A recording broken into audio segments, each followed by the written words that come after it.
Hey everybody, you are tuned into Uptown with Mona, your go-to show for everything poetry, hip-hop, and entertainment. I'm your host, Mona Baudet, and we've got a dope show for you today, so sit back, relax, and let's get this party started right.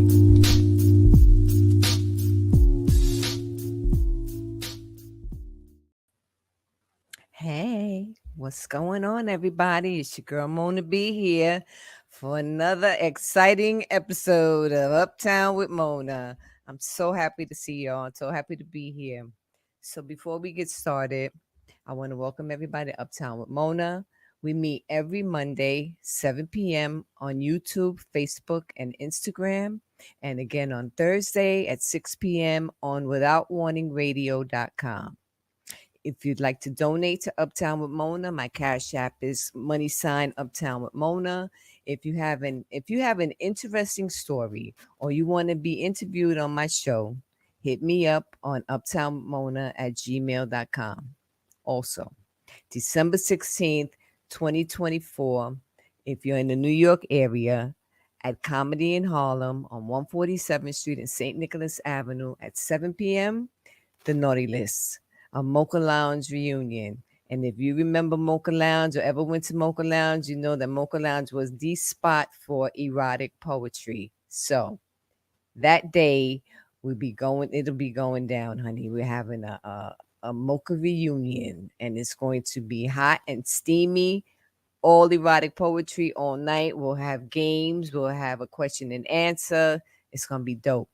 So if you want to get some tickets, it's go on my page on Facebook, and it's or look for it on Eventbrite. It's called The Naughty List. Okay, so now here we go. My next guest, this gentleman, I have not seen him in so long, and I'm so happy that I was able to contact him and he come on the show and hang out with me for an hour, and let's get to know a new poet, another poet, one of the fantastic, fantabulous poet, Kim Dominique-Fergurson. Hey, it's so good to see you. Bonjour, comment ça va? Ça va bien? Oui, oui, oui, oui. Hey, Mona, how you doing? Oh man, Kim, how you been, babe? It's been about 13 years. I've been good. At Like least. life is lifing, Right, survived the right, pandemic, got a lot of right. things going on just as a human being walking this world, but Hmm. surviving and thriving and moving on up That's right. as the song That's right. says. Right. Good to So see now you. Good to it's see you. so good to see you. I'm trying to find, I wanted to give you a proper introduction, but you know how that go. But you know what, instead of that, we're gonna talk about it. I'm gonna let you tell it, right?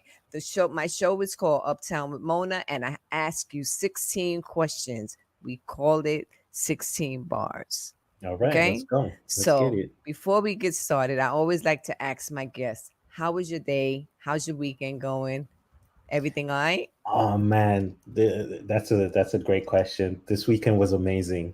Mm-hmm. I had the opportunity to facilitate an online workshop called Weekend Words by a Mm-hmm. group called Fellowship of the Griots, Mm-hmm. and we were talking about music and love, or Wow. rather, love in music. Wow. And because it's a workshop that lasts from 10 a.m. to 4 p.m. Eastern Standard Time, we're Mm. there every single week, and we had a lot of good themes. Every month there's a theme, and so the last month in September was like archiving and archiving our Okay. ancestors. and Okay. and one of the things that I noticed is that we as because it's mainly a BIPOC space, and we talk a lot about pain, and we talk a lot about like how hurt we are, and I wanted us to focus more on love Mm-hmm. without the pain.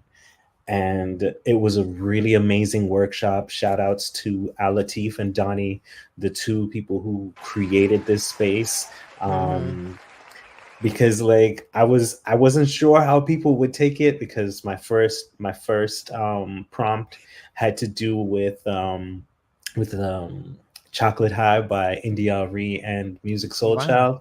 So I Uh-huh. incorporated that into it, and people wrote amazing work. And people who don't normally write romance and fantasy and stuff like that started to try and write different things. So it was really, really great. Had a really great time, and today was really productive. I got a I started getting my list done. I do a lot of writing, a lot of journaling. I'm Mm-hmm. working on my first novel. So Mm. I have to get my words in, I have to get my word count in on a daily basis. And so I was really, really motivated today. I got a little workout in because, I put on an extra few pounds It's and I want okay. to get That's rid more of to them. love. More to love. And That's all. and so yeah, this weekend was a productive weekend, and I'm looking forward to the week because I kind of laid out a plan for the week. I have a few meetings that I'm going to be Hmm. going to. I'm going to be writing some grants, getting some money, and Okay. yeah, moving forward always, always forward. Well, we need to talk about that grant piece because I need help putting a grant together for that's another story. That's another that's Right. another See thing for now another day. that's another story for another day. Okay. Yeah, So yeah. here we go. First question. Origin story. Can you share with us the moment you first realized that poetry and performance were your calling? Ooh, so this happened separately. Uh-huh. I think these are almost two stories. So when I realized that performance was my calling, it was Mm-hmm. actually courtesy of my dad. Mm-hmm. Um, so I was living in Jamaica at the time, 1997, about to graduate from my high school, my St. George's College in Jamaica, Mm-hmm. and I wasn't really one of those cats that knew what he wanted to do. Like I Right. just kind of was like, yeah, I'm just gonna chill. Like I'm not really motivated to do anything. And my Mm-hmm. dad was like, so what's next? And I kind of thought I was gonna go into architecture and stuff like that because I was pretty good at technical drawing in school. And but I wasn't really applying for anything. I wasn't really, doing what you're supposed to do after you finish high school. Right. And my dad was like, why don't you go to drama school? There was a Jamaica School of Drama. And I was like, yeah, that sounds good. But I never went to go get the application. And so my dad would ask me and ask me and ask me. And one day he just drove me to the school and said, Uh-huh. go there, go upstairs, turn right, go into the office, ask for the application. And I got the application, filled it out. I got the audition, like I got the Mm-hmm. call to audition. I walked into the audition room, very well prepared, and we I did everything that they asked me to do, which some of the stuff they asked you is like you have to have a really good imagination. Right. And I walked out of there with the confidence that for the next 3 years I was gonna be in that space. Okay. and and like I was so convinced that this was gonna be my life that like I kept on talking to my dad. I was like, yo, I'm sure I got in. I sure I got in. I know I got in. To the point where my dad was just like, why you don't just call them and find out? Right. Because back in the day, it was they sent everything by mail, and there was no emails at those times. Right. And I called and they were like, normally we're not supposed to tell you, but your acceptance letter is in the mail. And so uh, I just knew performance was in my life after that. And then while I was at the school, I kind of had always been writing poetry, but Right. I never really took it seriously. Like I would sit down one day, once in a blue moon, write this dope poem, and like everybody would like it, but I never really took it seriously. Mm-hmm. And then one day I was at theater school, but there's four different schools, Mm-hmm. right? So it's the music, arts, dance, and drama schools are all on one campus. And the art school was the largest school because like they had the most applications and the most students and everything like that. And I was walking through the yard, and the theater students, if you've been around any theater people, they're always the loudest, the most boisterous. They're always, Mm-hmm. you know, and I was singing at the top of my lungs some old school Red Rack song, and this woman that I had a crush on, a huge, huge crush on, she shouted at me, "Shut up, boy!" And it was like two of my homies were sitting beside her, and they both went, and I was like, and then I sat down and I started writing. And the first poem that I seriously wrote was, it was called "Shut Up, Boy." Uh-huh. And I haven't stopped writing since then. Like I have just books and books, and that my phone is filled with poetry. So I didn't stop, and then poetry just kind of became my other go to thing Yes, yes. that I became very known for, especially when I came to Montreal. Really? Yeah.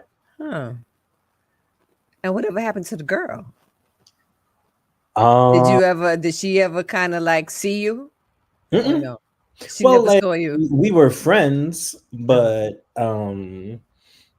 I did some years later. I did say to her, like you're the reason why I write so much poetry now. Like that time when you told me to shut up, and she was like, "Good." Like she had a whole attitude about it, and I was like, "All right, well, she's not wrong because I'm pretty good at what I do." So, Uh-huh. That's but funny. yeah, yeah, we were cool. Like I didn't take it too personally. Right. Okay. All right. Question two. Inspirations. Who or what are your biggest influences in both poetry and acting, and how have they shaped your work? Wow. Um, when it came to poetry, uh, being in Jamaica, I was exposed to. I had the fortune of like having access to Def Poetry Jam at the Mm-hmm. time, and so I really, really kind of heavily relied on that as kind of like a base. Mm-hmm. But I don't really, I don't really, I idolize people. Right. If I did, I would have to say, if there was one poet that, actually two poets, that I really, really looked up to, it would be Saul Williams Okay. Saul Williams and, is dope. yeah, and Sonia Son. Oh. You know, Mm-hmm. I think back to that movie. Oh my God, I don't know if I don't know if it was Slam. It Mm-hmm. was a movie about the poet that got locked up, Uh-huh. which was Saul Williams, and then Mm-hmm. Sonia Son, who character went into prisons and was doing like spoken word stuff there, Mm-hmm. and that really kind of impacted me, I think I and I saw really, that. yeah, it's like I think it was done in like 96, 97, maybe even 98. Mm-hmm. um so yeah, those that would be for spoken word. They would have been the first people that I really was exposed to as like as spoken word artists, as poets, Right. that I looked up to. And for acting, Denzel. I watch as much of Denzel as I can, but I don't try to emulate them. I try to just be myself. I have a Right. completely different body, a completely different lived experience. Mm-hmm. Um, but yeah, I love seeing Denzel. Um, Chadwick Boseman. Okay. Chadwick Boseman, before Mm-hmm. he passed, man, like he played some of the most diverse and like really different. Like all of his characters were really very different. And because he played characters that were real people Right. and very iconic people like James Brown and Jackie Robinson and Thurgood Marshall, like these Mm-hmm. people were very different one from the other. So he really expanded his acting chops, and that's something that I really, really admire. Um, yeah, but I wouldn't say they really shape the way that I do things. I try and bring something different to every character, a Mm-hmm. little bit of myself, and I try and bring something that, a little seasoning, as we Yes. would say. Yes. Yeah, And say French. This is what seasoning? How you say it in French? assaisonnement, A assaisonnement. jus- a jus de jus. I love the French language. I wish I could learn French, but I can't. It's I want to say it's similar to Spanish, but at the same time, it's not because I speak Spanish. So I love French though. The French language is oof. Oh my God, Yes. I love it. Well, you can speak French and Spanish are very, very close together. So like if you practice hard enough, you would pick up on the French. Yeah, yeah. Yeah. Okay. French is a little bit more strict though. There's a lot more rules. Okay. Yeah, I feel because like Spanish is more very flexible. way Yeah. flexible because you got proper Spanish and then you got hood Spanish. I speak hood Spanish. I don't speak proper Spanish. I can't understand half of that. I speak the hood Spanish. Got you. Certain Got words you. that you say in hood, you say it to a person that speaks proper Spanish and they're like, "What? What the fuck are you Yeah. talking about?" You know what I'm saying? Yeah, So yeah, I get absolutely. it. I get it. Okay, number 3. Creative process. Can you walk us through your creative process? How do you transition between writing poetry and performing? That is, you got some good ass questions. Um, And we just getting started. we just getting started. So I'm actually in the process of doing that right now with a new poem that I wrote recently in the Weekend Words group Mhm. called I Need to Write. Mhm. And one of the things for me that helps me to connect the words with my performance is I need to find different ways that my body moves Okay. when when I'm reciting the poem. Mhm. So I will recite the poem and over and over and over, and sometimes I'll do it from the bottom up Mm. because I tend to forget the bottom if I start studying from the top down. Mhm.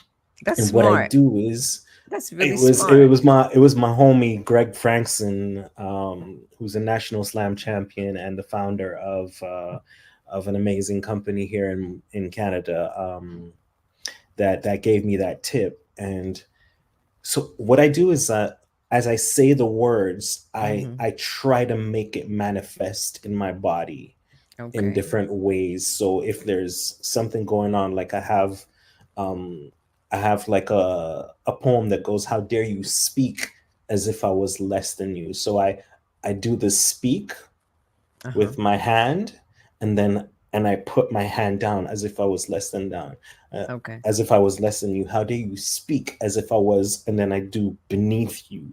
Right. This is not, and then I do 1492. This is not 1492. You are not Christopher Columbus. I am not. So I always do this kind of, and then I have a moment where I say, my father was hoisted on a cross. And I like, when I'm standing up in a performance, it looks like I'm on the cross. And then I have whip between this, and the hands, everything comes into it because what I want to do is, yes, I'm with my words, you're Right. hearing the story, but I want to paint the picture with my body. Mhm. So, and it helps me to remember because whenever I get to a certain point, it's say I'm starting to forget a Right. line Mhm. because my body is it's almost like a reflex, like a built-in reflex, right? So my Mhm. body goes into this movement, and I know what's coming next, and I'm Mhm. able to remember the poem that way. So for me, when it comes to transitioning between the written word and Mhm. performing, there's Mhm. my body there has to be some kind of movement that incorporates into the poetry for me Wow. to take it to the next level. I think I'm going to try that because I got a couple new erotic pieces that I want to do at this show in December, Hmm. and I can't. I'm trying to memorize them, and it's so hard because I'm really just getting back into poetry. And so I'm gonna try that. I'm gonna start from the end of the poem and work my way backwards. And you know what works for me? I put it to music, and then I learn it like that through music. I put it Yeah. doesn't even matter what kind of music. I put it on with some music, and I practice it that way. And that's how I learn the Mm. word. That's also a tip you could try too. It might Yeah. work. Yeah. Yeah. Yeah. hmm So number 4, poetic themes. What recurring themes do you find yourself drawn to in your poetry, and why are they important to you? Well, I mean, I always talk about things that are going on when it comes to us and blackness and what's Hmm. going on in the black communities, whether it's here or abroad. I always talk about that. I love talking about love and sexuality and eroticism, like that. Hmm. That has been like Montreal knew me as the sexy poetry guy. Like I got that name for better or for worse. Like some people Right. thought that that was all that I did, because I had a show called The Art of Performing Oral Sex. Right. And so like some people were just fixated on that and thought that I couldn't do anything else. And I think probably lost job opportunities and stuff like that because everybody thought it was all about sex when it came to me. But I also had some really powerful poetry that spoke about the black community and what was going on. Um, I talk a lot about like bullying. Hmm. um, I do spin it within the context of racism, but I also like talk about like oppression in Yes. general. That's I think like most black poets, like we talk about what we know. Um, Yeah. I had a lot of work that spoke about Jamaica and Haiti, because those are my two home countries. Yes. Um, yeah, pretty much. Hmm. I was gonna say something. I lost my thought, so I'm gonna come back to that. All right. So we're gonna go to number 5. Your acting challenges. Hmm. What has been the most challenging role you've played, and how did it impact your perspective as a poet and performer? Well, I okay. So there's two I would say. Back when I was in theater school, Mm-hmm. and they kind of are parallel. So back when I was in theater school, there was a play called Echo in the Bone. I Mm-hmm. believe it was by Dennis Scott or Mm-hmm. Derek Walcott. I don't remember the playwright. And the character the play took place over hundreds of years. Uh-huh. There's a main through line, and I was playing a character called Dreamboat. But my character was also at one point was also an enslaved person on a slave ship. Was also a an auctioneer, so he would sell slaves. Mm-hmm. And I had this 6-page monologue, which was like a nonverbal dialogue. Right. So I was talking for the entire time, but the director wanted me to sing in Gregorian chant Wow. for the majority of the speech. So I had Mm-hmm. a at first I thought it was because we were in school, I thought it was just an exercise so I could get like the feel of it, but then I Mm-hmm. drop into my natural voice and he'd be like, "No, that's not what I want. I want you to say the whole piece in Gregorian chant." Mm. So I had to go and find out what Gregorian chant was. Yeah, I'm And about to it's ask you really what is. like it's I believe it's in Catholic churches that they use this. And there's like a in the name of the Father, the Son, and Ah, the Holy Ghost. Like it's really yes. like a very operatic kind of way of Yes, yes. thing. And when I pulled it off, people that were coming to watch the play were amazed. I didn't know how I studied 6 pages of dialogue, and that was one of the most challenging ones. And then this year, actually, another play which incorporated a lot of characters over, I would say, over the last 120 years or so. I had to play. I had to play. Yes. And I had all kinds of voices. So there would be a Hmm. Guyanese voice, a Trinidadian voice, I'd have an African voice, I'd have a Jamaican Wow. voice. And so that was really very challenging. And it was my first acting role in a few years. Hmm. So that was really, really challenging. And that's when I had to reapply the whole learn the text in reverse kind of thing, because I had Right. pages and pages of text. Oh my uh, God. and then being directed, and okay, I want you to do this action, very specific things. And then I Mm-hmm. had to do like a little bit of puppetry as well in the in the play, so Mm-hmm. it was and then doing the voices of the different characters, and being a dog and like having the dogs on and Oh my barking. God. And it was a lot. did you incorporate any of your poetry into any of that or no? I use techniques like the technique I told you about Yes. studying it in reverse, but Uh-huh. that was a play that was adapted from a book. Yes. So my personal work I wasn't in see. there. It was I all see. by it was Kai Kello was the original author, and the play was called Dominoes at the Crossroads. And that was in Canada or in New York? That was here in In the Montreal, yeah, States. Oh, they're in Montreal. Okay, Montreal, cool, cool. Quebec, yeah. Oh, okay. You was here in New York when? What years? What when was that? That was back in I started coming to New York for Freak Nasty. That's what it that was was called back in the day. exactly. That was Sweet for Spot, yes. Ainsley Burroughs. Yep, for Ainsley. Yeah, I'm interviewing him soon too. amazing, I amazing. think Tell I him I did said the what's up. I will. I think I did his last before he switched the name from Freak Nasty to I forgot the other Sweet name Spot. to Sweet Spot. I did the last. I was one of the poets. That was my very first big show when I did that show, and I was fucking terrified. Wow. I had some of my lines in my hand because I couldn't remember half the lines. I was so Oh my god. nervous. And when I got on there and I started spitting and I'm talking about penis, I love the way that rolls off my tongue. And everybody was like, all right, girl, you go, girl. You I had them in was, the palm of your hand but for I the had rest of this, the night. it was dope. Yeah. Yeah. Yeah, that was cool. That's when I met you. I couldn't remember where I met you. Yeah, we met At Freak Nasty, yeah. yeah, through Freak Nasty.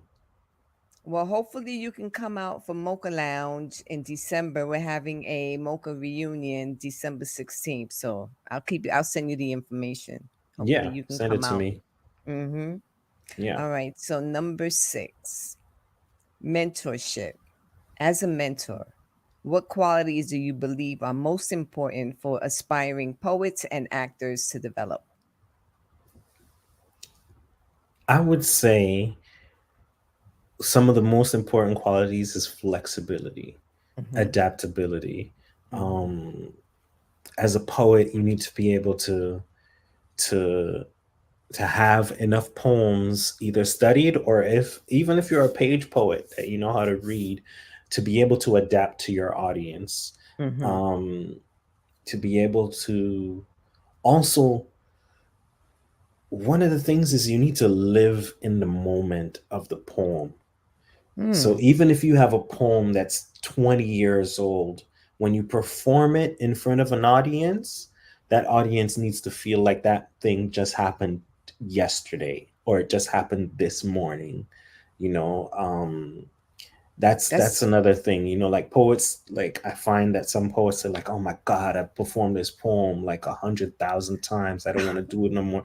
I'm just like, yo, the audience never knows. oh my god. It's funny you say that cuz my signature piece, iPhone masturbation, Hmm. anywhere I go, the first poem they say, "Mona, you got to do iPhone masturbation." I'm like, "Ah, Yeah, I'll be trying to retire that piece and it's I can't. It's right. part of me. That poem is Because it's part of me." iconic. Yes. But I mean, like it's like if you go into, I don't know, what's the artist like say if you went to a Michael Jackson concert, you want to Yeah. hear Thriller, you Right. want to hear You Rock My World, you want to hear Right. all the classics. You know, Yes. like even though Michael Jackson was so iconic and so powerful that you know he could just tour his newest set, but if you hear that Yep. the whole crowd would like go crazy. They're like Yep. you have to play your hits too. You know, like you can Yeah. bring some new stuff. That's good to You know. got to That's some play the good hits. information. That's good Let me tell information. you something. Mm-hmm. One of the best feelings in the world, and this is how I can see why like artists get really egotistical. One of the best feelings in the world is Mm-hmm. when you are saying your lines, especially for poetry, and people are saying your lines with you, Absolutely, because they know or you that. can just stop talking and they'll say the rest of the line, Yep. you know, and that to me is like it's I don't know what crack cocaine is like, but I feel like if there was ever a feeling that would be like crack cocaine, it would be Right. close to that. Like that would be something that I would say, like when you're an actor, live in the moment. Live in the moment. Mm. When you're a poet, live in the moment of the poem. Forget that so what, you've performed it 1,000 times. Just means that you've perfected it, you know. That's good to know. Thank you for giving me that bit of information because everywhere I go, again, matter of fact, I was speaking to a friend of mine on the phone, a girlfriend of mine on the phone, and I was telling her about the show, and she was like, "Well, I hope you're gonna spit iPhone masturbation," and I'm like, yeah, I guess so. I guess I'll be spitting that piece for the rest of my life because that seems to be the one. Yeah, yeah, That's dope. That's good information. I'm gonna pass that information on to newer people, and yeah, when they feel like, oh, I'm so tired of that poem. Nope, nope, nope. That poem is you. That poem is part of you. yeah. Thank you, Kim. You're welcome. Thank you for that information. All right, here we go. Number 7, community engagement. How do you see the role of community in your work, both as a poet and as an actor? Man, without the community, I can't do nothing. Yes, I You know, agree. I can't be, I wouldn't be anywhere without the community, man. Just as a human being, um, yeah, it's like to have the opportunity to reconnect with community, like, so basically, what happened was just before the pandemic, I was going through a really rough time, Uh huh. and I had to stop my shows just for my own mental health and like trying to focus on other things. And then Mm-hmm. when the pandemic came, there was absolutely nothing going on for me show wise. Right. And then last year, I was working on my first solo play.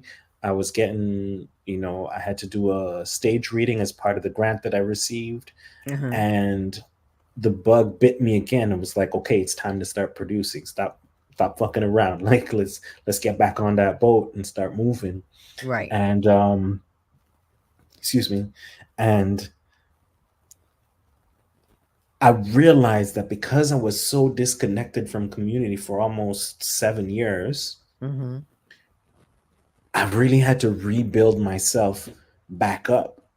And I Okay. had to reconnect with the community, because if it's just like beta back in the day, beta was Mm. superior to VHS, Right. right? Mm-hmm. But beta didn't beta didn't connect with the community. Beta didn't do any advertising. They were just like, we have the superior product, of course people are going to come and watch it. And me, I can't be like beta, Right. because otherwise I'm gonna lose. And I know that the type of show that I'm producing is a superior show to the ones that are out there, Mm-hmm. because I'm kind of blending the open mic with the feature, Okay. but I'm also adding an interview component, because the objective is to get to know the artist, Right. not only through their work, but kind of like in a thing like this, where I have a certain amount of questions to ask them, and it's Right. live in front of the audience, and so the audience has the opportunity to also ask questions. Right. But I have to reconnect with the community. So Mm-hmm. I've been having to go to different shows. I've been having to invest money, buying tickets, going to shows, participating in open mics, doing all of that stuff that I used to do as a young one. Mm-hmm. Mm-hmm. Now I have to do it as a 40 something, because they don't know me. Right. The people that have grown up during the pandemic, the people that were 18, 19, and are now 23, 24, and are producing shows and are doing their open mics and are doing it with another level of quality, with another level of like, they have a different way of doing things. Mm-hmm. If I want to attract them to my shows, then I need to be going to their shows. I Right. need to be participating, or else I'm just like, some people know me by reputation, and Mm-hmm. I figure I have a fairly decent reputation, but if you're not out there, nobody knows you. That's the way that I'm taking it. I mean, Yes. even today I was looking at a show, and it just clicked to me. I was like, oh, people want to go out. They don't want to just come to like a little cheap spot. They want to go to a nice classy spot, get themselves a classy drink. They want to dress in real nice. Like there's a whole different Like when people were kind of like, yeah, they want to go out, but they're not dressing up as much as they're dressing up now. Right. I find like now there's just everybody's taking this next level to like their style and their pizzazz, and their the way that they're dressing and the way that they're getting their hair done. I'm like, okay, I need to up my game. I need to maybe find a new venue Right. and think about like partnerships and working with the community. And that's what I've Mm-hmm. been doing, is like connecting with the community more and stuff like that. Yeah, Okay. it's important. It's Do important. you plan on, say, doing something here, like bringing that same show to the U.S.? I mean, if the opportunity ever came up, I would love to. I would Yeah. love to be able to do that. That is I'm never closed off to traveling. That's for Mm-hmm. sure. I got my Mm. passport. I'm Okay. ready. Hey, you got to come back to New York. You got to come back here and come bring what you got from out over there in Canada. Bring some new folks here. Ironically, it's something that I was inspired by James Lipton Mm-hmm. from Inside the Actors Studio back in the day. Yeah. That's what my show is called, Inside Mad Poetic Studios. Yeah, you got to bring that to New York. Bring that to New York, and I will come. I'll definitely come. I'll even help you promote it. Shit, fuck it. Why not? Amazing, amazing. Well, we figured it out. We can figure it out. Yeah, we'll talk about it. All right. Number 8, overcoming obstacles. Can you share a difficult moment in your career and how you overcame it? Good God, I'm going through it right now. Mhm, So in 2022, during mhm. the pandemic, I got a job working at the post office here in Canada, Okay. Canada Post, which is the equivalent of USPS, and Okay. I was working in the factory, like Mhm. in the warehouse, distributing packages. And in 2022, it had been a year since my dad passed away. Mm. Um, My and like, condolences. thank you, thank you. So 2021, my dad passed. 2022, like on a Friday, it was January. On the Friday, I spoke to my manager. Mhm. Hey, we had good jokes and whatever. And we came in Monday, and he was dead. Oh no. Something happened to him on Saturday, and like for a month that was just weighing on my mind. Mhm. And then beginning of March, I quit, Okay. and then I was literally horizontal for 3 months, not Mhm. making any money, not doing anything, just depression, eating whatever Mhm. terribly. And since then, I haven't gotten a full-time job. Okay. I've just been working on contract and working here and there. Mhm. And you know, I got the grant, which helped me out a lot. But Mhm. then this year, I didn't get any of the grants I applied for. I applied for 3 different grants, Uh-huh. got zilch, and so I've been having to rely on like the one contract job that I have, and now I have a few more contracts that are coming in. Uh-huh. And I got renovicted this year. Oh I had no. to move twice. Mhm. So a lot has been happening. A lot has been moving and shaking. And um, right now, I had to. What's been kind of my saving grace has been these workshops on Saturdays, the Okay. weekend words. Mhm. And yesterday, in one of the prompts that I created, it said, write a love letter to yourself about one of the stages of being in a relationship, and like pour love into yourself. Wow. And I did that yesterday, and it was a fairly long letter. And today I finally woke up and I was like, I found a rhythm. Okay. And I got up and I wrote out everything that I wanted to do on my list of things to do. I got Mhm. most of them done. I think there's only two things that I didn't get done. One of them I needed a car to do it, um, but I didn't have access to a car today. I'll have access to a car tomorrow. And so I got through all my list of things to do, and I planned out my week.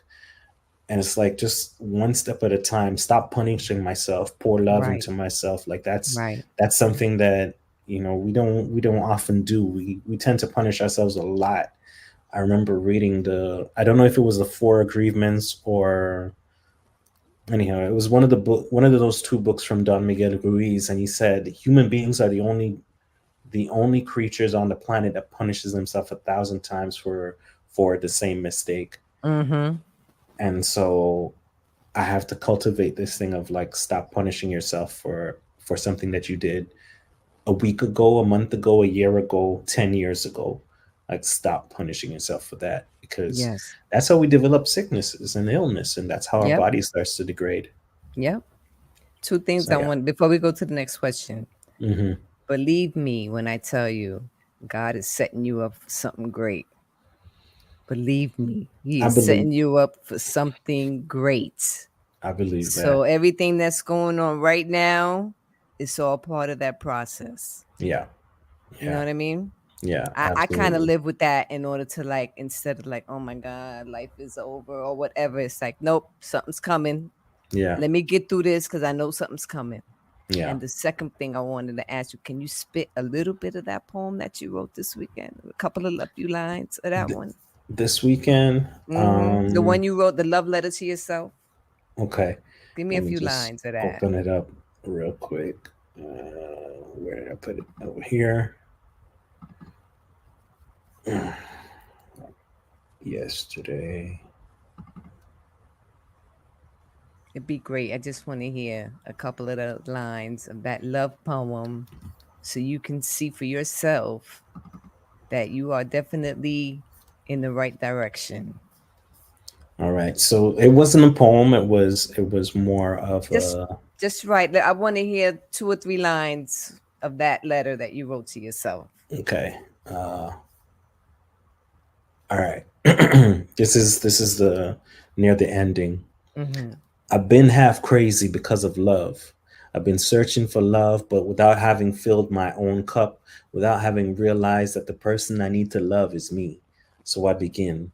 I get up, go take a shower in the cool waters, allowing the transmission of my energy through the most conductive source I have access to.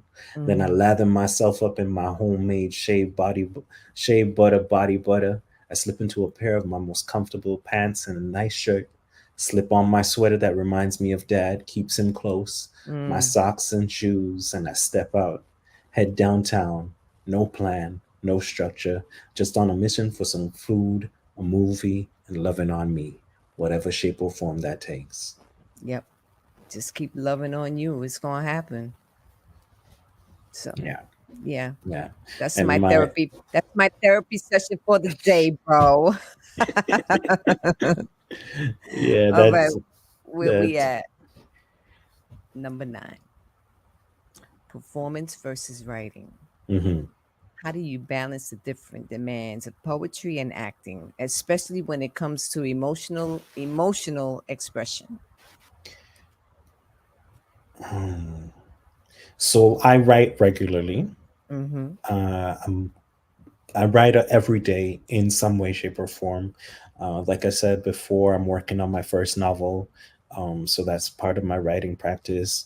I also wake up every morning and I try and write gratitude. So the first gratitude, I call on all my ancestors, Mm-hmm. all the people who have passed, starting from my dad, going all the way to my great grandparents on both sides of my family. Right. um and then I find things to be grateful for on a regular basis. Mm-hmm. And like writing has become second nature to me. Mm-hmm. um and so I just love it. It's just it Sometimes when I write and people are like, oh my god, how did you do that? I'm just like, how do you not do that? Because I'm so used to it, like it's just something that's so innate. um, and when it comes to performance, I perform as often as I can, especially now. Right. But emotional expression, I mean, my work holds the emotion. So whatever I've written holds the moment in time. Like I vividly remember when went like I may not remember where I was when I wrote that poem, but I Hmm. vividly remember why I wrote that poem, or how that poem impacted me, or how that poem helped me to get over whatever hill it was that I needed to get over. And Right. so it's not a problem for me. Like I get on stage, I get on stage and I could literally be crying Mm. on stage, and I'll get off stage and I'll be fine. Right. Um like I also do a lot of patient simulations Hmm. for nurses. So I'll be a patient, I'll be a loved one, and there are like one of the most recent characters that I got was a suicidal patient in like a psych ward. Hmm. And the the the scene required me to be like trying to slit my wrists Right. with like a plastic knife. And I had to do it in a way that they see it because it's under the covers. And when they take it off, like I had to get really emotional, and I had to, like, for me, I had to start crying. And we did the scene maybe 4 or 5 times with different students. And Right. every single time I cried at the moment when they caught me and stopped me and grabbed me and took the knife out of my hand. I allowed myself to live in that moment. Right. And then as soon as the buzzer went off, I smiled and and waved at the Wow. students, and I said bye, um, because I don't hold on to it. You live in Okay. the moment, but then you let it go. Hmm. Hmm. Yeah. And you could spit on the off the dome. You spit off the dome too, right? Well, the poems that I have memorized, yeah, for sure. Okay. And you can cry at the like that at the drop of a hat. You can cry like that. Well, depending on what the scene is, yes, Okay. yes, I can. I haven't done any because I've done some acting, but I haven't done any crying scene, and I don't know if I could cry on a whim. I don't know if I could do that. I'd have to practice that. Mm. You just have to remember how you cry, Mm. right? You remember what is it in your body, how your body. Like one of the things for me is like when I look up, Hmm. it because oftentimes we don't want to cry, so we like people do this Yes. and they're looking up and they don't want to cry, and like that will also trigger the tear ducts Hmm. to actually build up, and then when you finally blink the tears start flowing. um I remember one time, again in nursing simulation, I had to play like a 80 something year old man who Hmm. was put into a nursing home. His wife passed away, his pets passed away, all of his family live far, there's nobody to come visit him, all of his friends, and like these are young nurses, right? These are like 16, 17, 18, 19 Oh year my olds. God. And they're like, oh, everything's going to be okay. And even though I was 30 something, early 40s, Hmm. I was like, no, everything's not going to be okay. Like Right. I'm about to die. And I would like break down and cry. Some of the students got so emotional about it that they started breaking down and crying. Like they held it together in the scene, but then afterwards, I saw them turning red and like, yeah, Wow. the impact of it is really good if you can play a character well. Hmm. It's quite a rewarding experience. I've seen actor. There's this one actor, black guy, bald head. He played in a Tyler Perry movie. I can't remember the one, but he played the guy that was beat the girlfriend up and kicked her out and brought the ex girlfriend. I forgot what movie that was. Right, And do Diary of a you Mad know? Black Woman. Yes, and I'm gonna tell you something. Ever since that movie, he's a great actor. I don't know this guy, but because of that movie, I don't like him. That's how good of an actor he is. That's how But good of an also, and I noticed that he's been very typecast into like yes, bad guy roles. yes. which I find sad. Like it doesn't allow him to explore his To range. explore. Right, exactly. Yeah, yeah. Well, hopefully I'll get to see you in a movie one day. See You your never name. know. See your name in lights. That'll be You dope. never know. That'll be very dope. Yes, I Yep. would love it. Me too. Yeah. All right, number 10. Here we go. Evolution of style. How has your style as a poet evolved over the years? And what has influenced the evolution, I'm Evolution. sorry, the evolution, I'm sorry. Um. Wow. You know, I never really thought much about that. The Mm-hmm. evolution of my style. I know that there was one point where um I was sounding a lot like Ainsley, Ah, because I have a lot of respect for Ainsley Burroughs. He's an amazing artist as he's well. very dope. He's very Yeah, dope. and because I was around him a lot, like Mm-hmm. I brought him to Montreal. I Mm-hmm. also had his album, and like I would listen to his albums regularly. And so I did. Like even another friend of mine was like, "Yeah, you kind of sounded like Ainsley when you're doing your poetry." Um, so I try to just sound like myself, but I think that now my poetry is more refined.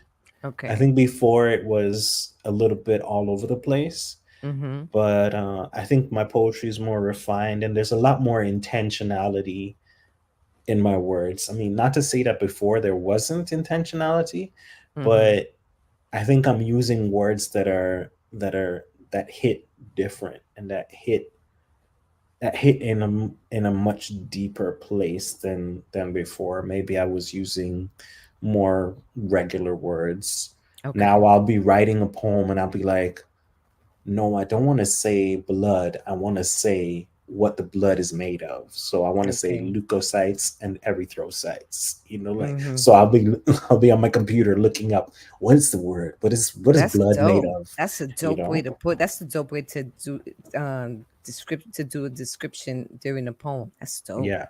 Like that was in one of like the poem is called I Need to Write, Mm-hmm. and that was one of the things for me. It's like um I don't remember the lines because I haven't finished studying it yet, but it was like Yeah. I'm extracting out my leukocytes and erythrocytes, and I write them in ink on the paper thin bark of a baobab tree. Oh my God. Damn. So I'm looking for different ways to say I'm writing on paper, but in Mm-hmm. this I'm using my blood to write on paper. Yo, That's easy, that right? is That's so easy. dope the way you do that. I might have to bite that a little bit because that shit sounds. I could just hear you spitting that piece. That Yeah. shit is And I'll dope. tell you a joke. I'll tell you a joke. Well, not a joke, but a little anecdote. Mm-hmm. So we are now Sunday the 13th, so a week ago from Saturday, Mm-hmm. I went to a poetry slam. And I'm sure slams like the with the scores and the Mm-hmm. five judges and all of that, right? And I did my poem I Need to Write, Right. and I did another piece which was a piece to, oh my goodness, what was her name? What is her name? Um she writes her name in common letters, Uh-huh. and she's an amazing writer. Black woman, feminist. That could be a Ah, lot of people. yeah, That could be a lot of people that's a that we lot of know. people. Um Anyhow, I wrote a letter to her Mm-hmm. because the excerpt that we were given in the prompt uh, said something like we need to be forgiving and whatnot, and I was like, no, we need to raise hell. Yeah. But I had these two poems I Need to Mm-hmm. Write and this other poem, and I read them. I read I Need to Write for the first section of the slam. I got through to the second section of the slam. And me, I don't like to hear the scores, right? So I Right. always, as soon as I get off the stage, I run outside Okay. into so I don't hear the scores because I don't want to Mm-hmm. be calculating in my head and then Right. calculating everybody's scores. I just want to just get out. Mm-hmm. I got through to the second round. I came second to an amazing poet. She was amazing. She was amazing. She did everything off the top. Mm-hmm. But I came in second to her and I was reading. And in the second piece that I did, which was the letter to the Right. writer, Uh-huh. I went over time. So I lost points, Ah. right? So can you imagine if I had studied everything Yep. and then I had cut down the piece so that it fit into the 3 minutes and 10 seconds limit? Oh Mm-hmm. man, I would have kicked some ass. You would have kicked some ass. I That's would have kicked right. some ass. But I wasn't mad because I Mm-hmm. was like, that's a testament to the power of my words, Right. you know? Yeah. So I was Mm-mm. very happy with it. That's good. Yeah. Number 11, advice for beginners. This is a dope question. Mm. What advice would you give someone just starting out in poetry and acting? Don't give a fuck what people have to say and just Hello. keep doing it. Just keep doing it Hello. and doing it and doing it. Mm-hmm. Always try to improve. If someone's going to give you constructive criticism, always take what you need from it and leave the rest. And leave the rest. Right. Leave the rest. Mm-hmm. Don't let anybody tell you what you can and cannot do. Mm-hmm. Um, Another piece of advice is like, not everybody's time is at the same time. Right. Like I recently had the opportunity to interview Dwayne Morgan, who's an amazing spoken word artist here in Montreal, Uh-huh. who's traveled internationally. He's published 14 different books in the last 30 years since he started his own company. Like he's very Wow. accomplished, and I'm looking at myself like, God damn, Mm-mm.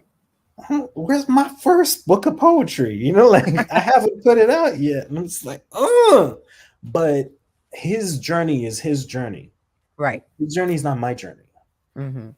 I've had my own impact in my own way, and maybe I can publish 15 books within the next 5 to 10 years because I have the Right. material. But you can't judge yourself to other people, you know, Mm-hmm. judge yourself to yourself and like, just go and perform your piece. Um, the best Mm-hmm. judge is your audience. Like, how does your audience react? Not how individual people react. How Right. your audience as a whole reacts. If your audience as a whole doesn't react, maybe you need to modify the way you're performing. Maybe you need to Right. modify the way that you're writing, Right. and just keep writing because it's like a blade. You got to sharpen your blade, Mm-hmm. and you can't sharpen your blade if you're the best person in your Right. group. So always find a group of like a mix of people that are better than you and not as good as you, because then y'all can balance each other out. Hmm. That's good to know. Yeah, you can't always be the smartest person in the room. I never want to be the smartest person in the room because I'm still learning. I'm hanging out with poets that are phenomenal, you know. Yeah. And I don't spit a lot of. I spit. I'm an erotic poet. I do Hmm. erotic. I have a few political pieces, but I like funny, lighthearted, erotic poetry Yeah, of course. because that works for me. You know what I Yeah. mean? Yeah. Instead of all that, and not to say that this is not good poetry. I just, like political poetry, I love it. It gets me down, Right. which is why, you know what I mean? It Yeah. gets me down, and it's like, damn, this shit is fucked up. Let me spit some erotic. Let me spit something funny, because some people just need to laugh. Yeah. You know what I mean? Yeah. You don't want to go to a poetry show and hear all this political this and political that. And I just want you to laugh. I just want you to have fun and be happy. Just be Hmm. happy. Even if Hmm. it's for an hour or 2 hours of a show, I want you to be happy and not have to think about none of that. You know what I mean? Yeah. That makes sense? Yeah. Yeah. 1000%. Yeah. Mm-hmm. Yep. So we are now up to number 12. Wow, we're almost done. Impact of technology. How has the rise of social media and digital platforms changed the way you share your work and connect with your audience? Well, I mean, you have to put out content regularly. Mm-hmm. You disappear. You disappear in the vastness of social media. One of the Yes. things I've realized is you need to be putting out videos regularly. I still Mm. haven't gotten to that point of like recording myself and stuff like that because I'm also an overthinker. I have a background in filmmaking, so I'm like, oh, I want to get the plates right. I want to do this, and then I don't have my poetry off the top of my head, so that's another concern. And like maybe what I need to just do is I need to put my camera down in front of me, put the poem right beside the camera, and just read it, That's what I was perform it, gonna read say. it, I was you just know. gonna say because I have to do And that sometimes just to put content, to put out yeah, content. yeah, you got to be generating content regularly, almost daily, if not 2 3 times a day. you Right. have And it has to be content that fits within what I feel is our ADHD era. People don't have time for like a 3 4 minute poem. Just give me Right. 1 minute. If you can give me 30 seconds, that's the best. Like I feel like people are like starved for like these short, tiny little clips. And I hate to say this, but I've kind of become like that. Like sometimes sitting down to watch a movie, like I'm Mm. picking up my phone because the movie's too long. Mm. Like Mm-mm. unless I'm in a movie theater, it's like, oh Right. man, this movie's too long. Like let me go watch something on my phone real quick, and then I'll go back to the movie. You Yo, know. that is so funny. That's funny because I'm like that with talking to people. When Hmm. they start telling me a story, it's like, yo, can you pick it up? Can you please get to Pick the up the point? pace. Get to the fucking point already. Because I'm like, I don't want to hear story. Tell me the fucking story. Get to the point. Get to the punchline. Get to the punchline already, right? Yeah, It's yeah, yeah, that's the ADHD in all of us. yeah. And I don't know how old are you? 44.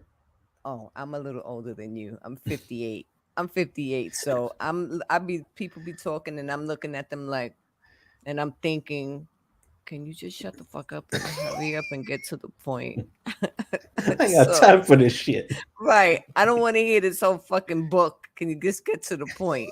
I'm And so see, mean. that's my problem. I'm I'd so be bad. worried because I'm a storyteller. Like I'm gonna take you on this long journey with me, right? No, no, And I'm no, like, I have to keep you entertained. I have to no. keep you entertained because I want you This to hear my story. Everything, no. every Uh-uh. detail is important. I'm talking to my friends and they'd be like, yo, let me tell you. I'd be like, yo, tell me the short version. They'd be like, the short version. I'm like, yeah, I don't want to hear all that extra shit. Just tell me what you need to tell me and let's just get to the point. And they'd be like, damn, Mona. I'm like, yo, I don't want to hear all that extra because I'm going to forget it. I don't want to hear all that extra shit. Get to the point. Yeah, that's so fucked up.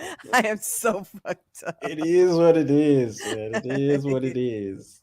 But you gotta love me anyway. So Yeah, what the fuck, right? yeah, yeah, yeah. Oh, that's funny. Number 13. Hmm. Um, Here we go. Future projects. Are there any upcoming projects or collaboration that you are particularly excited about? Oh man, yes, yes, Mm-hmm. yes, Mm-hmm. 1000%. So Uh-huh. I'm gonna be hosting live workshops. Right. Um, it'll be the first time that I'll be doing in-person workshops Okay. in a long time.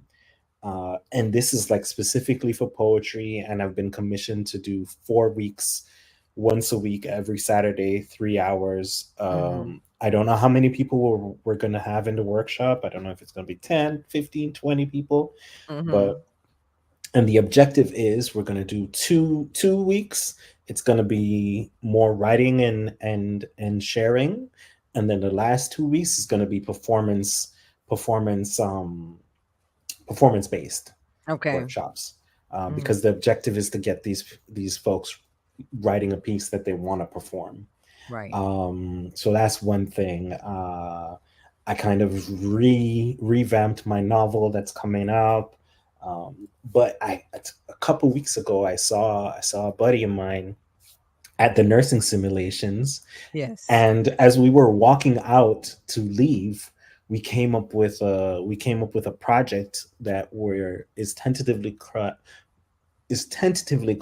Word in the Streets, Okay. where we're going to be filming different artists, spoken word artists, singers, rappers, in a specific setting. Probably going to start off with a microphone in the street, kind of like what's been going on trending, but we're also going to do like a documentary style interview and kind of, I'm trying to figure out exactly what the project is, but we're going to be collaborating on that. I'll be doing more of the creative artistic side of it, and my partner will be doing more of the production side of it, so the filming and everything that has to do with like creating the film, editing, putting together the team that's going to be filming it. So Right. that's a project that's on the horizon. Mm. Looking forward to that. Putting a lot of Yeah. work into that right now. Mm. I had a show that I used to do. I did a couple of episodes, and it reminded me of what you're talking about now. It was called, oh God, I can't remember the name of the show, but I did like two or three. They're on YouTube. And I was on the street just, and it was fucking freezing. It was in the middle of winter, and we're standing on 125th Street by the State Building, and I'm asking the question, who's your favorite hip hop artist? This one, or who's your favorite? Who's your who do you think is the top? No, I would ask them your top five hip hop male artists or whatever. It was questions like that. And I did a Hmm. whole hour of asking questions like that. It was so dope. The show came on Manhattan Cable Network. It was a dope little show that I did for a few times, but it was too fucking cold to be sitting outside trying to do this, ask all these questions. But yeah, that's a great idea. And I wish you could do that here. I keep telling you, you need to come to New York. I wish you could do that here too in New York and develop some kind of documentary. How about a documentary between here and Canada? The difference between poets in Canada to the poets in New York, or something Hmm. like that. You know what I mean? Something like Yeah, something to think about. Something to think about. absolutely. Yeah. Yeah. So just keep me in mind, put my name in the credits, I'm saying that's all I'm saying. Number 14, legacy. What legacy do you hope to leave through your poetry and acting, both for your audience and for future generation of artists? This is a great question because I've been thinking about this a lot. Um, uh, I think the kind of legacy, like what I want to be remembered for, is Hmm. always opening doors for other people, Yes. and always providing a space for people to not only perform and grow, but also to take off and go into their own direction and do their own thing. Like you'll never catch me being like, oh, that person started over here and now I'm upset because they went up. No, I'm Right. celebrating everybody. I Hmm. might feel some type of way because I'm like, I want to be there too, Right. but Right. that's a me issue. That's not a them Hmm. issue. I'm Right. going to celebrate them because I have friends who are poets that started off on my open mic and are Hmm. now touring the planet. Yes. They've been to Africa, they've been to Europe, they've been to the States Hmm. using their poetry. And I have friends who have been like, yo, if it wasn't for your show, I wouldn't be doing this right Right. now, which is why we're doing this show. This show is not for me. These, like, it's not for me. Like, I know what I'm capable of. I know what I'm doing. I do want to grow as an artist myself, but when it Right. comes to Mad Poetics Productions, which is my company, Hmm. um, I just want to be able to provide platforms for people to grow. I want people to know me as someone who never got too what they call it, too high for their britches. Right. Who's always approachable, who's always like down to earth, and If I see something that's worth it and the person's actually doing what they say they're doing, Mm-hmm. damn it, I'm gonna do my best to help them. Right. I'm I'm gonna the same support. way. I feel the same way, which is Yeah, why I do when it comes to the poets. Like at one point when I had my studio set up, my booth and everything set up, I would invite poets. They'd be like, "Mona, can you help me?" I'm like, "Come on, come on, I got you." And I'd make them a little EP with like 5 tracks, and I because I put music together and all that. So all you got to do is record, and I do the rest. And you need something to you are your business card, so yeah, you should always have something that represents you that people can hear. If that's what you're doing, you should always. I learned that from one of my producers, and he always said to me, you always carry, you are your business card, yeah, you are your personal business card, so you have to show what you do. You have to always have something, be prepared yeah. you know 1000%. so I Yeah, understand that whole. Yeah, I may not get there, but I'm gonna help you get there. yeah, I understand that, and you get a better feeling when you see them get there. It's like a better. It's like a yeah. that. It's like a, oh, my baby just grew up, or Mm-hmm. you know what I'm saying? Mm-hmm. Yeah. Mm-hmm. So yes, And I I understand that. landed I landed some like a role in a commercial, and Mm-hmm. so I'm also out there. Like You see? people are like, "Oh, I see you," and Yep. I get some of that back, Yes, and it I co- don't it mind. always come I back. say It thank you. always. That's right. It always come back. Yeah. It'll come back. Okay, so number 15, self-care. How do you practice self-care amidst the demands of your creative career? Man, my self care is my writing. Right. My self care is my writing. It's a Mm-hmm. huge, huge, huge part of my self care. Getting back into moving my body around, Mm-hmm. walking. Mm-hmm. Um, the people don't realize like how just a 40-minute walk, 15-20 minute walk can do so much to just make Right. you feel better. I watched a play this past Friday called Taking Care of Maman, Mm-hmm. which talks about a young girl who has to take care of her mother who's going through depression. They Okay. call it in the play, they call it the sadness, but Mm-hmm. it's depression. Like when it's described, the mother doesn't want to go outside, she doesn't want to go for walks, she doesn't want to let her daughter go. Like it's clinical depression, but like to another level. Right. And my therapist was one of the speakers at the Mm-hmm. talkback, and she said, like one of the things that she encourages her clients, and she told this to me as well, Right. is get your body moving. Yes. Get your body moving. And I was like so grateful that I went there to Mm-hmm. to get that reminder, Mm-hmm. because you feel so good after you go for like a 45-minute walk. Not even. You could do it for 15 minutes, Even 10 if it's 15 minutes. minutes, but like I Yeah. usually schedule 45-minute walks. So Yes. Yeah. I No, I'm go just for a saying, nice, and good walk, mm-hmm. and I walk at a fast enough pace, don't even have to run. And I come back, and I have a little bit of like I'm a little bit sweaty, not too much, and I Mm-hmm. just feel good. It feels like okay, Mm-hmm. I feel like there's movement, and movement really is a part of healing. Right. Stagnation, what happens when you leave water in one place for a long time? It becomes It stagnant becomes and rancid. rancid, and it will rot. Yep. But if the water is constantly moving, it's Yep. always fresh, right? So Yeah, yeah. My therapist, every time, whenever she called me, she says, "Have you been out today?" And I'll be like, "Why?" And she starts laughing. She says, "Because you need to be moving. Stop staying still." Because I went through that when my mother died, and then when mhm, my son passed away. I didn't yes, want to go anywhere. I didn't want to do anything. So yeah, and she was like, "No, you have to. Even if you go outside for 5 minutes, get some air, let that sun hit you in the face. I'm telling you, you." And she was absolutely right.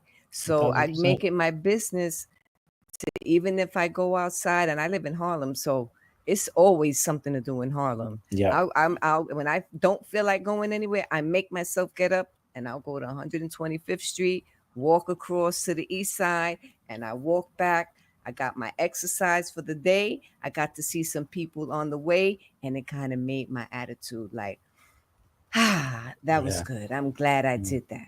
You know, so yeah. yeah, Yeah. yeah, that's a dope And thing. That your therapist is absolutely right, and you got to keep walking. And you know what? I'm gonna call you more often and check in on you and make sure you my doing what you comfort got to for do. your loss as well. My comfort for Thank you your so loss. much. I appreciate that. Thank you Yeah. so much. Yeah. So, all right, last question. Your final thoughts. If you could leave your listeners with one powerful thought or message, what would it be? Mm. Oh man, all of these questions are good. Now I feel like I might be stealing some of your questions for my show. Feel If I free. could Feel free to use leave, my questions. Feel free. if I could leave your listeners with one powerful thought or message, what would it be? Mm-hmm. Um, I think I'm gonna have to go with something that one of my mentors told me: Mm-hmm. live your life to the highest level of enjoyment. Mm. Live your life to the highest level of enjoyment, Mm-hmm. because tomorrow is never promised. Yes. Tomorrow is never promised. And say I love you as much as possible, no matter how angry you are you with the person. Even if it's like, yo, I love you. Okay, bye. you know, Right. let those last words be I love you. Um, Yeah. I've experienced so much loss with like my Mm. cousin passed away during the earthquake in Haiti. My Mm. Oh, father, wow. my grandmother had a heart Condolences. attack. My grandfather was assassinated. Mm-hmm. Um, and every single one of them, my last words or my last communication to that with them was communication of love. Like the Okay. last messages that I sent my dad, Mm-hmm. I sent him a song that I was listening to, a Buju Banton song Mm-hmm. from the 90s or the 80s, and it was like a really grooving song. I don't remember the name, but it was like, girl, you make my day, yay, yay, yay, yay. And I could see my dad just, he has this way that he just Mm-hmm. bobs his head to it. And I sent it to him and I was like, Dad, like, I really love the fact that you exposed me to music. And he just sent me a little, like, a heart emoji in response. He wasn't really much of a texting person. Like, he'd rather Right. talk to you, and so always communicate love, Mm-hmm. always make that a priority. Prioritize loving and loving people, loving Yeah. yourself and loving people, Mm-hmm. and living your life to the highest level of enjoyment. Yes. Yeah. Thank you. Thank you so much. Man, it's so good to see you, Kim. It's Likewise. Thank really you for good to having see me. you. This was Yeah, amazing. man. Do you have any one? You have anything, little lines from one of your erotic pieces? Because you are an erotic poet. I'm sorry. I I Read am an erotic poet. a couple of lines from one of your dopest erotic pieces, and then tell me where the people can find you. um all right.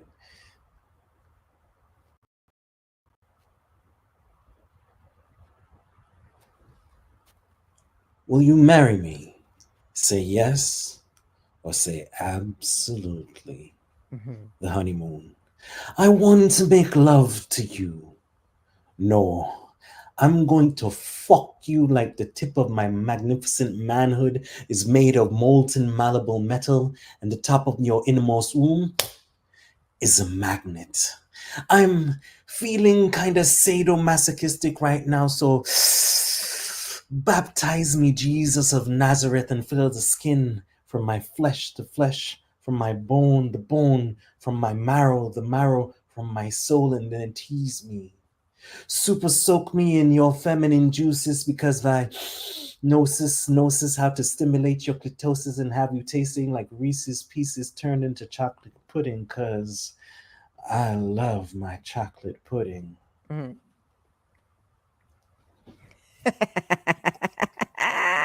Nasty. I love Nasty, it. nasty, nasty. Nasty, nasty, nasty. I love Nasty it. boy.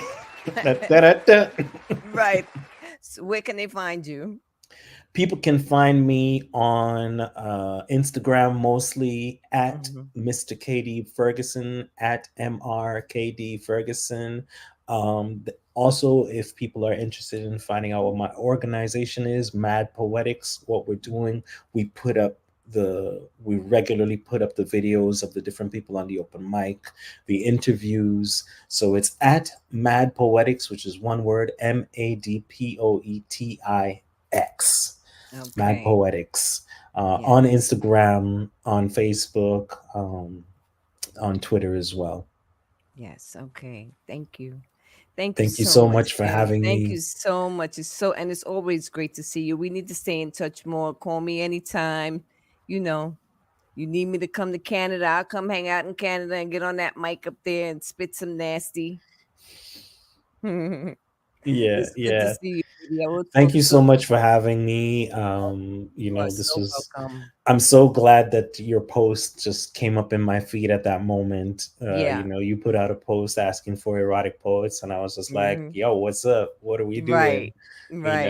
And this has been an amazing time. I love these kind of conversations and connections. Hmm. And it's great to also be on the other side of it, to be answering the questions, because Right. I'm also a radio host here in Montreal. Hmm. So I'm the one that's always asking the questions, and of course in my show as well. It's nice to be answering the questions too. Right. I see why it can feel a little bit intimidating to my guest artists, Hmm. because the questions, they're not hard questions, but they Make you require think. some depth and some thought. Yeah, Yep. Anytime you I need me appreciate. to talk to you on your show, I'm available whenever you need me. All right, All right, we'll baby. make it You have a happen. good night. You too. All right, baby. Have a good Thank one. you. Thanks, babe. All right, y'all. Another one in for the count. It's your girl Mona B. Don't forget, um, December 16th, 2024 at Comedy in Harlem on 147th Street and St. Nicholas Avenue at 7 p.m. The Naughty List, the Mocha Lounge Union, and it's going to be something spectacular. And if you want to be interviewed, don't hesitate to hit me up, uptownwithmona@gmail.com. If you want to donate to Uptown with Mona, it's money sign Uptown with Mona at Cash App. And yep, that's it. So listen, y'all have a good night. And I'll holler at y'all next time. Peace and love, y'all. Have a good one. And that's a wrap for today's show, y'all. Thanks again for tuning in to Uptown with Mona. Be sure to join us again next week for another exciting episode. Until then, I'm your host, Mona Baudet, and I'm saying peace and love. Have a wonderful day.